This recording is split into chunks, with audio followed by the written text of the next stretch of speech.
তারাবিকে নিয়ে আর একটি প্রচলিত বানোয়াট কথা আছে, সেটা হচ্ছে যে কেউ কেউ বলে যে তারাবির সলাৎ যখন আমরা আদায় করি তো প্রতি সিজদায় আল্লাহ সুবহানাহু ওয়া তাআলা তার আমল নামায় 1500 অর্থাৎ 1500 করে নেকি লিখে দেন। এটা একটি বানোয়াট এবং ভিত্তিহীন কথা। আর এই কথাগুলো যখন রাসূল সাল্লাল্লাহু আলাইহি সাল্লামের নামে বলা হবে তখন এটা হচ্ছে জাল হাদিস। আর যে ব্যক্তি রাসূল সাল্লাল্লাহু আলাইহি সাল্লামের নামে মিথ্যা কথা বলবে তার থাকার জায়গায় জাহান্নাম। উল্লেখ করা আছে সহিহ বুখারী কিতাবুল ইলম হাদিস নম্বর 106 থেকে 110।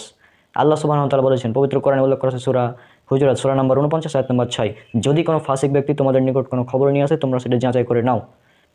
রাসূল সাল্লাল্লাহু আলাইহি সাল্লাম বলেছেন, উল্লেখ করা আছে সুনান আবু দাউদ হাদিস নম্বর 4992, কোনো ব্যক্তি মিথ্যাবাদী হওয়ার জন্য এতটুকুই যথেষ্ট যে সে যা শুনবে তা শোনা মাত্রই বলে বেড়াবে যাচাই বাছাই ছাড়াই।